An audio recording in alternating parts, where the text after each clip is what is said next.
Uganda, the Pearl of Africa, is a nation on the move. With a bustling population of nearly 40 million people and an economic growth rate of 7%, for over 2 decades now, welfare is slowly and steadily improving for the ordinary Ugandans, 51% of whom are women. 38-year-old Rosemary Nabukeera, a mother of 6, is one of the women who are being impacted by this growth. My life is now comfortable. I don't pressurize my husband for home requirements. Rosemary Nabukeera's story has only changed over the last 5 years. Before, she lived in abject poverty on this Bugala Island, the largest in the Sese Islands archipelago found in Lake Victoria, Africa's largest lake. The island was synonymous with poor road network, absence of utilities such as electricity and clean running water, among others. In 1998, the government of Uganda set up the Vegetable Oil Development Project. The project was formulated to support Uganda's growth strategy of achieving poverty alleviation, increasing farmer incomes, generating employment opportunities, and diversifying into new import substitution cash crops. The oil palm component of the project has been implemented under a public-private partnership, PPP. In the partnership, the government has supported the smallholder schemes, while the private investor, Oil Palm Uganda Limited, has established a nucleus estate and palm oil mill. The partnership has resulted into 10,000 hectares of oil palm plantations, with 3,800 by smallholder farmers. Kalangala Oil Palm Growers Trust was formed to organize the smallholders and enable them participate in the project.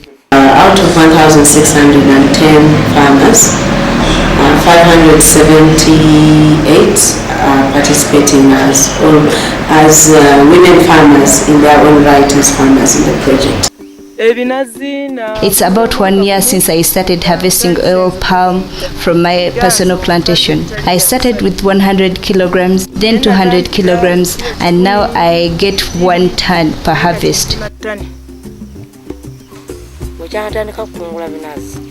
Since I started harvesting oil palm, I have built a permanent house and furnished it. In my home, we no longer use temporary wooden structure for our latrines. Since I started harvesting oil palm, I have been able to raise money for my education. I paid for my fees. I'm now a teacher's college graduate.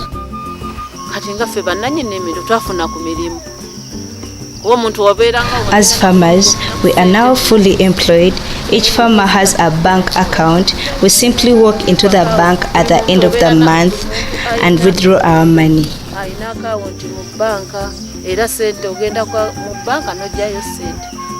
The project is one of the 14 projects that are being supported by International Fund for Agriculture Development, IFAD, in Uganda. It has been sensitive to women's interests. Traditionally, or in terms of culture, most women don't inherit land from their parents. And so that was a challenge, trying to get the women to participate in the project in their own right, because you needed to have access to land in order to do that. And so what the project did was to work with the district to provide us with some public land that they had, so that we could distribute it among the women farmers so that they could participate.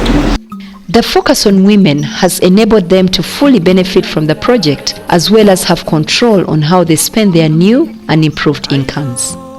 I have been able to save up to 4,030,000 shillings. I haven't planned how I'll spend it.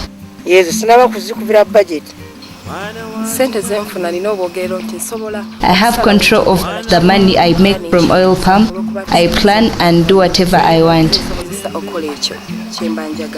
The amazing story of women such as Rosemary Nabukeera are an indication that proactive measures to improve the opportunities of women in smallholder-based supply chains are key at project design stage.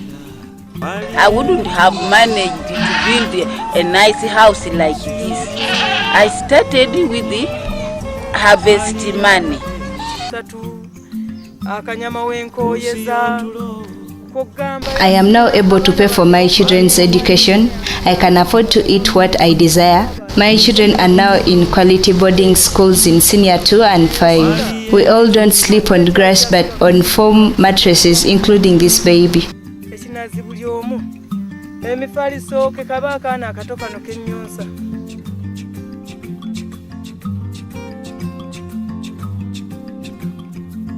Ayo